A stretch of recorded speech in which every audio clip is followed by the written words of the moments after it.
Namaste, and welcome to our continuing series on the life divine with our beloved Ranga. We are in the chapter The Divine and the Undivine, and we begin with the sentence, once we admit a divine government of the universe. So we do a little go back summary. Yeah. We'll just review the previous para. I'll read out the summary. Okay, so we have a mystery because the Vedantic philosophy says that everything is one, Advaita. Everything is divine. But in the physical world, we see that those things which in our conception don't seem to be divine at all. Cruelty, perversion, falsehood, telling lies. So there is a problem. So what is this? Is there really an undivine? Or what is it? So there is the problem that is discussing. Then you have various grades of consciousness. From each grade of consciousness, you see something which is relevant to you at that level. It's not relevant to you at another level. At our level, we do see undivine things. But you go to another level of consciousness, you see that everything is exactly as it is designed and intended to be. So that is the theory of the everything is in place and everything is justified. There is justification for it. So there are the two things, and he is discussing now the three propositions about God. One is that God is the only source and the reality of everything that you see in the physical world. And there is other philosophies which contradict that. They say, no, there is a divine, but there also seems to be the anti-divine. So this is what he is discussing. So we read the summary of the previous para. Some other solutions constructed by theology or philosophy can be offered for this imperfection of the world. A Phenea God who, self-satisfied in himself, only observes the world without interest or interference, like Epicurus' God. That's what he says. The second solution, we may say the same thing in other words. A witness self, silent, transcendent, who allows nature to do what she will and only reflects her doings in his passive, stainless consciousness, Purusha Prakriti, of the Sankhya philosophy. The third solution which he is offering, the alternative, a supreme self, inactive, relationless, has originated the world but remains unconcerned with its activities. Okay? So, but all these are only statements of the fact but do not solve the problem. All these views you can take based on the experiences of different planes of consciousness. Then he says, but these are only statements. The solution is not there. How to reconcile all these statements with the Advaita philosophy that says that everything is divine? But all these are only statements of the fact, but do not solve the problem or reconcile the dichotomy of divinity and the opposite. The force in the world cannot be independent. The physical world is force, and it cannot be independent, self-existent. It must be sanctioned by the Supreme Consciousness. We are basing ourselves on the Advaita philosophy, the one in the only one, Ekameva Dvitiyam, the only thing that exists. So, there is a spiritual experience in Nirvana that confirms the inactive self and the mechanical world. But it is only one aspect of the reality, and an aspect cannot explain the whole. This is what up to this point he has come. So, now we read the... I have a question. Yeah. If a man is extremely intelligent, extremely so, almost genius level, and has not yet reached the spiritual realms, can he see the world differently than you and I? differently at this level. Mm-hmm. Of course, because two intelligent men, equally intelligent men, will have difference of opinion. And difference of opinion means you are judging things differently. Yeah, but what I'm asking is, will he see some of the higher workings? Ah, Absolutely not. okay. Intelligence has nothing to do with spirituality. Ah. It's only the instrumentation which is very good. That's a good thing. You can definitely So say, even the genius Yeah. would have no clue. no, Very good. mental development will not take you anywhere. You will only have a clear logic and nothing more than that. And sometimes the mental development can be a hindrance because you have very fixed ideas. So, Ramakrishna was not educated, so he didn't have that sort of intelligence. Cultivated, educated intelligence he didn't have. Of course, he had spiritual intelligence, but that's different. Then Raman Maharshi also was educated only up to the age of 14, 15. After that, no education. Sri Aurobindo is an exception in this case. Take Jiddu Krishnamurti. He failed in his exams. He was considered to be a dull boy. So spirituality has nothing to do with the development of the mind, nor the heart, nor the body. It's only a help. An intelligent mind is a help because you can express yourself better. But it's nothing to do with Good. spirituality. I'm glad we cleared that up. Good. So we'll begin? Yeah. Once we admit a divine government of the universe, we must conclude that the power to govern it is complete and absolute. For otherwise, we are obliged to suppose that a being and consciousness, infinite and absolute, has a knowledge and will limited in their control of things or hampered in their power of working. Very logical. It is not impossible to concede that the supreme and immanent divinity may leave a certain freedom of working to something that has come into being in his perfection, but is itself imperfect and the cause of imperfection to an ignorant or inconscient nature, to the action of the human mind and will, even to a conscious power or forces of darkness and evil that take their stand upon the reign of a basic inconscience. But none of these things are independent of its own existence, nature, and consciousness, and none of them can act except in its presence and by its sanction or allowance. Man's freedom is relative, and he cannot be held solely responsible for the imperfection of his nature. Ignorance and inconscience of nature have arisen not independently, but in the one being. The imperfection of our workings cannot be entirely foreign to some will of the immanence. It may be conceded that forces set in motion are allowed to work themselves out according to the law of their movement.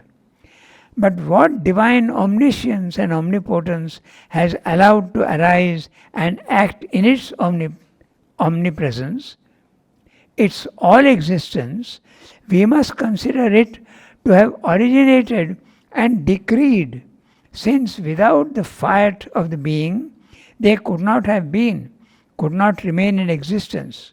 If the divine is at all concerned with the world he has manifested, there is no other Lord than he, and from that necessity of his original and universal being, there can eventually be no escape or departure.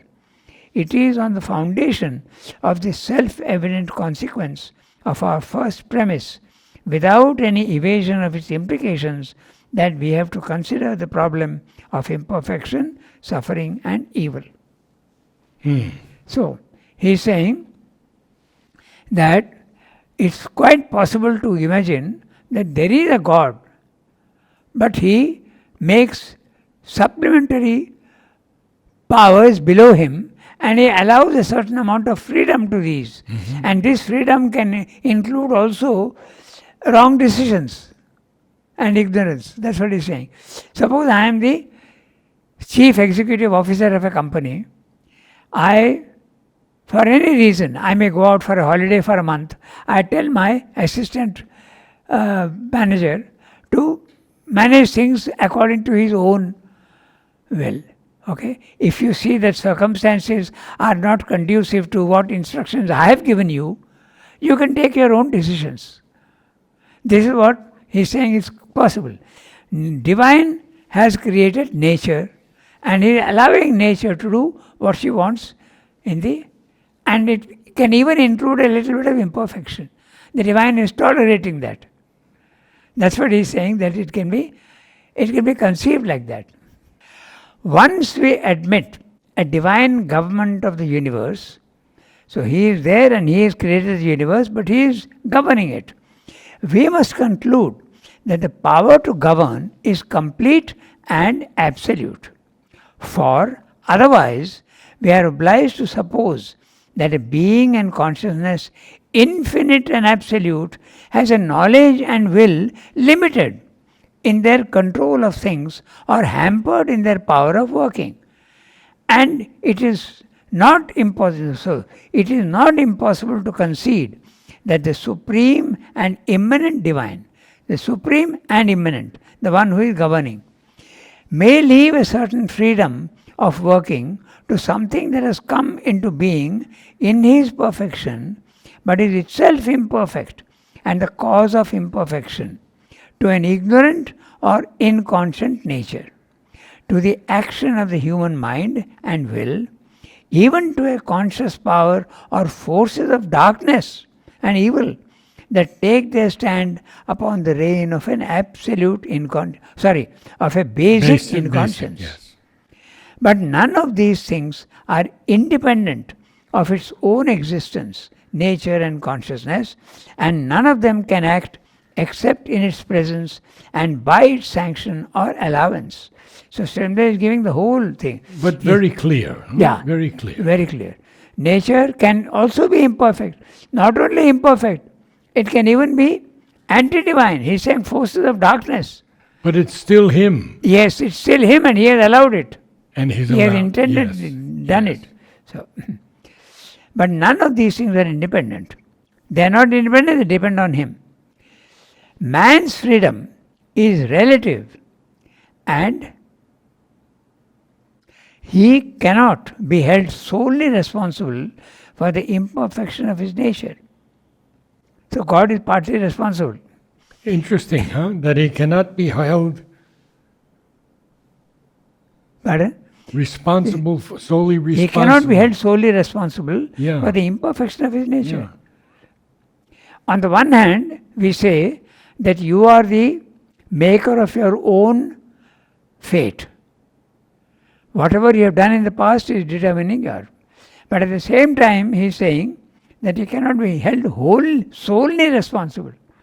The divine, because he has created you, he has a responsibility for what he has created. This is the problem in Christianity.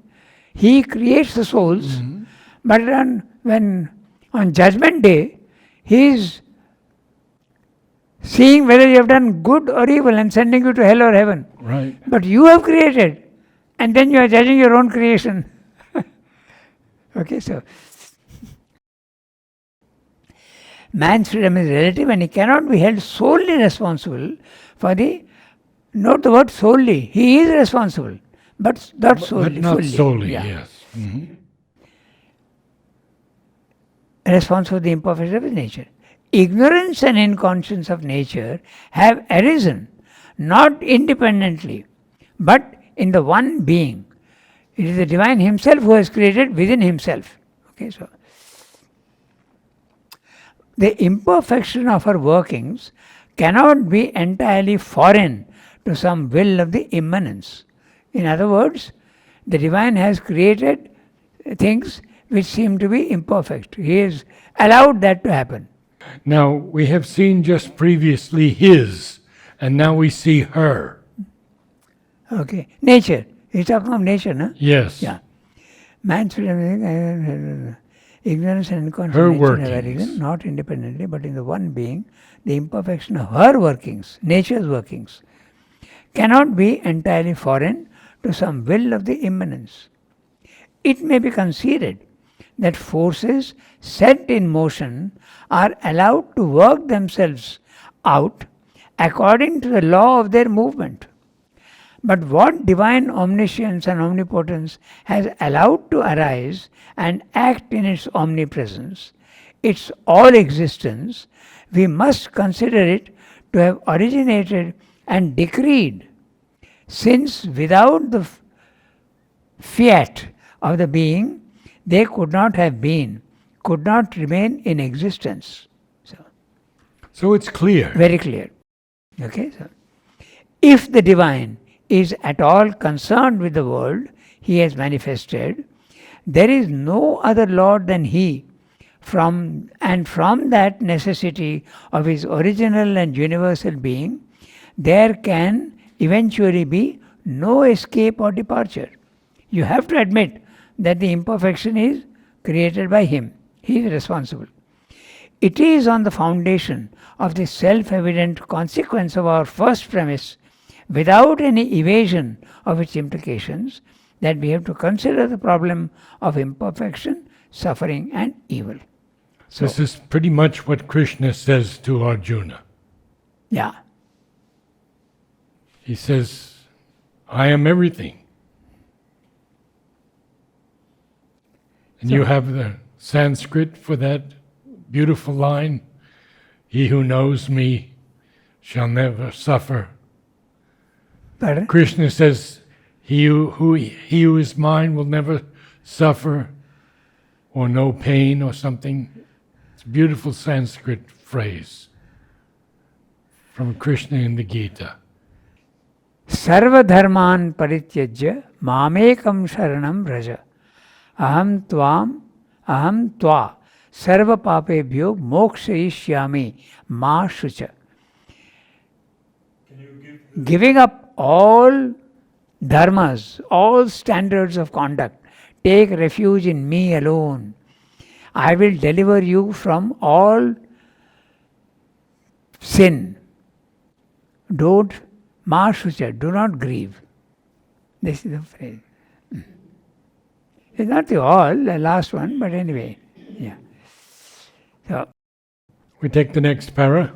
yeah, we go to the next one. And first, we must realize that the existence of ignorance, error, limitation, suffering, division and discord in the world need not by itself, as we too hastily imagine, be a denial or a disproof of the divine being, consciousness, power and knowledge. Consciousness, power, knowledge, will, delight in the universe. They can be that if we have to take them by themselves separately, but need not be so taken if we get a clear vision of their place and significance in a complete view of the universal workings. A part broken off from the whole may be imperfect, ugly, incomprehensible, but when we see it in the whole, it recovers its place in the harmony, it has a meaning and a use. The divine reality is infinite in its being. In this infinite being, we find a limited being everywhere. That is the apparent fact from which our existence here seems to start, and to which our own narrow ego and its egocentric activities bear constant witness. But in reality, when we come to an integral self-knowledge, we find that we are not limited, for we also are infinite. Our ego is only a phase of the universal being and has no separate existence. Our apparent separative individuality is only a surface movement, and behind it, our real individuality stretches out to unity with all things and upward to oneness with the transcendent divine infinity. Thus, our ego, which seems to be a limitation of existence, is really a power of infinity. The boundless multiplicity of beings in the world is a result and signal evidence not of limitation or finiteness, but that of illimitable infinity. Apparent division can never erect itself into a real separateness. There is, supporting and overriding it, an indivisible unity which division itself cannot divide. This fundamental world fact of ego and apparent division and their separative workings in the world existence is no denial of the divine nature of unity and indivisible being. They are the surface results of an infinite multiplicity, which is the power of the infinite oneness. That's the one. So, we come back to that basic idea of ignorance is not the opposite of knowledge. It's a power of knowledge to reduce itself. Darkness is not something fundamentally existing. It is the result of a power of light to reduce itself. This is what he's saying. Suffering is not the opposite of Ananda. Ananda has the power to reduce itself and ends in apparent suffering. It's a foam and froth on the surface. That's what he's saying. Now I have a question that's not exactly related to this, but people ask, how many people can live upon this earth? Oh. Yeah, frequently asked. Yeah, so this question is there often asked, and we wonder sometimes how these epidemics come and mass killings and all that. So the reply is very often that nature adjusts herself to that and reduces the population to the food available, the circumstances available. It does that. But now the population is going on increasing. But we are also thinking of migrating to other worlds. So this is something that I don't think anyone can answer except the Lord. Good. And also there's another thing. We haven't exhausted the possibilities of the richness and wealth in the universe. Very true. We are still finding out so many things that we can create. For instance, now they are thinking of algae as possibility of food, and that can be grown in the sea. We are thinking only of growing on land, but even in water it can be grown. And of course the deserts are now producing tremendous amount. Yes. In Israel and other countries, the deserts are producing great food. That's right. So we haven't exhausted the possibilities. Good. But if there is a disbalance between the available resources to man and the population is too much, nature will take care of it. That's usually what happens.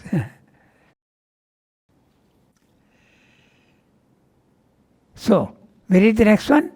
Yeah. So, Sridhar is saying something very striking. He's saying that ego is the power of the infinite to limit itself. It's not something fundamentally existing by itself. Just like darkness does not exist by itself. It's a product of life, of light. Exactly in the same way, suffering is not something fundamentally existing by itself. It's a result of a diminution of Ananda. This is an important thing. It has a reality, but it has secondary reality. It's not a primary reality.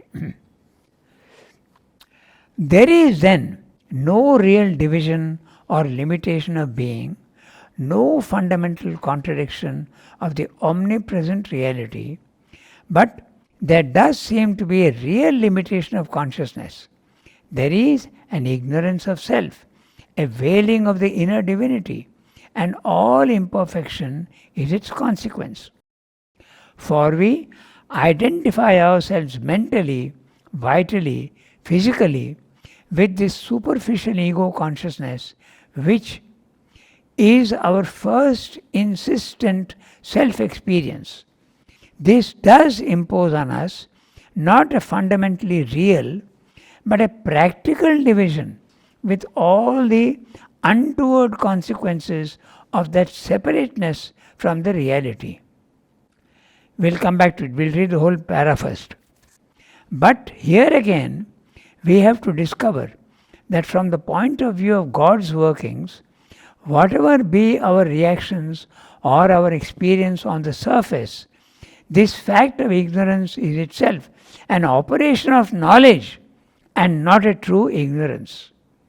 Its phenomenon of ignorance is a superficial movement, for behind it is an indivisible all consciousness. The ignorance is a frontal power of that all consciousness which limits itself in a certain field, within certain boundaries, to a particular operation of knowledge, a particular mode of conscious working, and keeps back all the rest of its knowledge in waiting as a force behind it. All that is thus hidden is an occult store of light and power for the all consciousness to draw upon for the evolution of our being in nature. There is a secret working which fills up all the deficiencies of the frontal ignorance.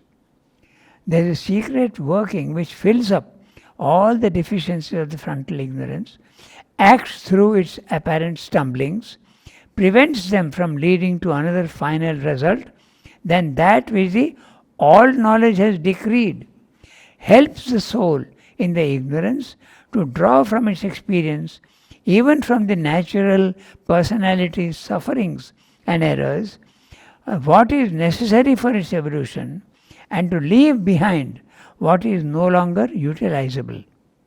This frontal power of ignorance is a power of concentration in a limited working, much like that power in a human mentality by which we absorb ourselves in a particular object, in a particular work, and seem to use only so much knowledge, only such ideas as are necessary for it.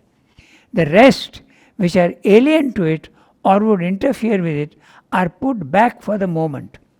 Yet in reality, all the time, it is the indivisible consciousness which we are that has done the work to be done, seen the thing that has to be seen. That, and not any fragment of consciousness or any exclusive ignorance in us, is the silent knower and worker. So is it too with this frontal power of concentration of the all consciousness within us. So this is a very interesting paragraph. He is explaining quietly. We'll go through each sentence. Basically what he is saying is, the Satchidananda has got the power to limit itself. You must not think that God is necessarily omniscience, omnipresence and omnipotence. If he wants, if you say that, you are limiting him. So he has the power also to reduce himself and do the opposite. So if you don't allow that to him, you are limiting him. He necessarily, he doesn't have any knowledge of the opposites. So that will limit him. That's an important point. So we go through each sentence. It is very interesting. There is then no real division or limitation of being, no fundamental contradiction of the omnipresent reality. But there does seem to be a real limitation of consciousness. There is an ignorance of self, a veiling of the inner divinity, and all imperfection is its consequence. So the imperfection that you see here is a consequence of the veiling of the divinity here. But there's no limitation of being. Limitation of? Being. No limitation of being. Yeah. There does seem to be, but there is no... First sentence. Yeah. First line. There is no real limitation of being. Real division is not there, but there is a superficial effect that it seems to be like that. Again we come back to that, the idea of gradation. Just like the atmosphere, if you go up, you have no gravitation, you are free. But here you are fixed to laws and you see only the superficial things. Again the same thing in the sea. The deeper you go, the density and the darkness increases. So it depends at which level you are. At the lowest level, yes, you see only imperfection and darkness. So, but that is not the whole truth. That's the whole point, is it? So, there is an ignorance of self, a veiling of the inner divinity, and all imperfection is its consequence. For we identify ourselves mentally, vitally, physically with this superficial ego consciousness, which is our first insistent self-experience. The first, when we are here in the physical world, we identify ourselves with our body, our vital and our mind. So, that is the problem. We have first insistent self-experience. This does impose on us not a fundamentally real, but a practical division with all the untoward consequences of that separateness from the reality. Now this is also what Shankara says. That is the supreme reality and the fundamental reality outside time and space. The world is real in time and space, and it is a secondary reality. It is real, but it is secondary, like a shadow. The shadow is not absolutely unreal. It is real, but it is secondary reality. So that's what Swami is saying here. It's a practical division. Yes, practical. In fact, that's exactly the word that Shankara uses. Mm-hmm. There is a fundamental reality and there is a practical reality. Vyavaharika satta, and the other one is essential truth. I've forgotten the word. Paramarthika satta, vyavaharika satta. Paramarthika satta, absolute truth. But here it is practical truth. So, in time and space. But a practical division with all its untoward consequences of that separateness from the reality. But here again, we have to discover that from the point of view of God's workings, whatever be our reactions or our experience on the surface, this fact of ignorance is itself an operation of knowledge and not a true ignorance. So it is knowledge which is limiting itself. Why does it want to limit itself? Again we come back to the idea of manifestation. Manifestation implies forms. You can't have manifestation without forms. And form is a limitation. You are limiting. So that's why, and limitation implies imperfection. So that's the reason. Whatever that we have read, okay. Its phenomenon of ignorance is a superficial movement, for behind it is an indivisible all consciousness. The ignorance is a frontal power of that all consciousness which limits itself in a certain field, within certain boundaries, to a particular operation of knowledge, a particular mode of conscious working, and keeps back all the rest of its knowledge in waiting as a force behind it. He has explained this in a very interesting way. You can give an example. Suppose I am a motor mechanic. Okay, I have to repair a car. It is defective. Now, I know so many things. I know my own name. I know that I have a father. I know where I live in Kurchikupam. I know so many things. I know my age. But when I am concentrating on this, all that is put away. You are not thinking of what you are. You are just concentrating on that. So, a concentration implies that all the knowledge that you have, you are putting it away, but you can recover it. As soon as your work is over, you can recover it. But in the spiritual field, this putting away is a real putting away. And you have to recover it with great effort. In the physical world, I can easily remember, I can recover what I have put away into the background. So that's what he's saying. That concentration of a particular is a limitation of knowledge for a particular work to be done in the physical world. All that is thus hidden is an occult store of light and power for the all consciousness to draw upon. And we see this also in the physical world, we can see very clearly. Superficially, if I look at the sea, I don't see the salt in it, but the salt is there. Exactly in the same way, we read in Samiti the other day, everything is screened. You remember it says everything is screened. You need a spiritual look. Yeah. That's the lines we read the other day. Yes. Yeah. You need a spiritual look to go beyond the veil. So that's what you have to see. All that is thus hidden is an occult store of light. Occult is a secret, hidden. Store of light and power for the all consciousness to draw upon for the evolution of our being in nature. So, it is the all consciousness that is allowing the ordinary nature to work out itself. And it's occult.